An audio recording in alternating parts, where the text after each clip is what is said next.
আছেন সবাই? আশা করি সবাই ভালো আছেন, সুস্থ আছেন এবং আলহামদুলিল্লাহ আমিও অনেক ভালো আছি, সুস্থ আছি। তো অনেকদিন হয়েছে একটা ডেইলি ভ্লগ আপলোড করি না। তো ভাবলাম যে আজকে একটা ডেইলি ভ্লগ আপলোড করি। আসলে সময় হয়ে উঠতে পারে না তাই আরকি। তো ফার্স্টে হচ্ছে আমি সকালবেলা ঘুম থেকে উঠে ফ্রেশ হয়ে তারপর হচ্ছে একটু সানস্ক্রিন দিয়ে নেই মুখে। কারণ সকালবেলা সানস্ক্রিনটা মাস্ট দিতে হয়। তারপর হচ্ছে সকালে ঘুম থেকে উঠেই দেখি আম্মু খিচুড়ি রান্না করতেছে। এইটা দেখে তো আমি মহা খুশি হয়ে গিয়েছি। কারণ আম্মুকে কয়েকদিন যাবৎ বলছিলাম যে আমার খিচুড়ি খেতে ইচ্ছা করে গরুর মাংস দিয়ে। তাই হচ্ছে আম্মু খিচুড়ি রান্না শুরু করে।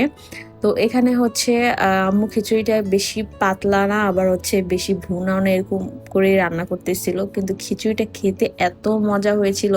আমি কিন্তু এটার রেসিপি অলরেডি আপলোড করে দিয়েছি। সেদিন খিচুড়িটা অনেক মজা হয়েছিল। আমি তো পেট ভরে খেয়েছি।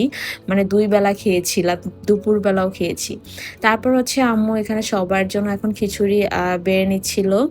একদম গরম, গরম খিচুড়ি। আম্মু হচ্ছে সবাইকে রান্না করে খাওয়াতে অনেক বেশি পছন্দ করে। আম্মুর এই জিনিসটা আমি ছোটবেলা থেকেই দেখেছি। তারপর হচ্ছে এখানে আমি সালাদ কেটে রেখেছিলাম আর সুন্দর করে একটু আমার প্লেটটা সার্ভ করে নেই। দেন হচ্ছে আমি খাওয়া শুরু করে তো খেতে গিয়ে আমার এত মজা লেগেছে খিচুড়িটা অনেক মজা হয়েছিল। একটা ঘিয়ের একটা ফ্লেভার আসতেছিল তার সাথে একদম নরম, নরম করে মানে অনেক মজা হয়েছিল।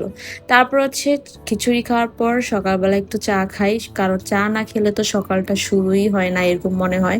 যতই ট্রাই করি চা না খাওয়ার, একবেলা হলেও আমার চা খেতে হয়। সেটা হচ্ছে সকালবেলায় আমি একটু হলেও চা খাই। তারপর হচ্ছে এখানে আমাদের বাবুটাকে নিয়ে আমরা একটু রোদে নিয়ে আসি। তো আমার কাজিনের বাবুকে হচ্ছে আমরা বাসায় নিয়ে আসি কাজিনকে সহকারে। কারণ ও হচ্ছে বাসায় সবকিছু এখন একা, একা করতে পারবে না। আর মামির একার পক্ষেও সবকিছু করা সম্ভব না। তাই হচ্ছে ওকে আমরা বাসায় নিয়ে আসি।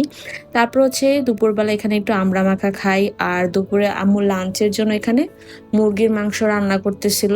আর তার সাথে হচ্ছে চিংড়ি মাছ ভুনা। তো খিচুড়ি হচ্ছে আমরা সকালবেলায় অর্ধেক খেয়ে ফেলি সবাই মিলে যেহেতু বাসায় মানুষ বেশি ছিল। আর বিকেলবেলা হচ্ছে আমার বোনের বাবুটা আসে। তো ওকে নিয়ে একটু আমরা মজা করি। ও হচ্ছে বাসায় এসে শুধু খেলনা দিয়ে খেলবে। ওর হচ্ছে গাড়ি অনেক পছন্দ। তারপরেই তো সন্ধ্যাবেলার দিকে আমার হচ্ছে রসবড়া খেতে খুব ইচ্ছা করতেছিল। আম্মুকে বলি, দেন হচ্ছে আম্মু বানানো শুরু করে। আমার হচ্ছে যখন যেটা খাওয়ার ক্রেভিং উঠে তখন সাথে, সাথে আমার ওইটা খেতে হবে, না হলে আমার মাথা পুরো হ্যাং হয়ে থাকে। তো আম্মু হচ্ছে আমি বলার সাথে, সাথেই বানানো শুরু করে। কারণ রসবড়া বানাতে কিন্তু খুব একটা সময় লাগে না আমরা জানি। তাই হচ্ছে খুব মানে সহজ। জাস্ট কিছু ইনগ্রিডিয়েন্ট বাসায় থাকলেই কিন্তু খুব সহজেই বানানো যায়।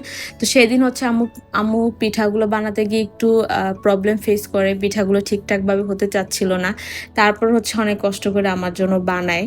তো তারপরে তো পিঠাগুলাকে খুব ভালোভাবে এখানে ভেজে নেয়। ভেজে নেওয়ার পর হচ্ছে দুধের মধ্যে ছেড়ে দেয়। রসবড়া কিন্তু চিনি দিয়ে শিরা করে অনেকে খায়। কিন্তু আমার হচ্ছে এরকম দুধে ভেজানোটাই বেশি ভালো লাগে।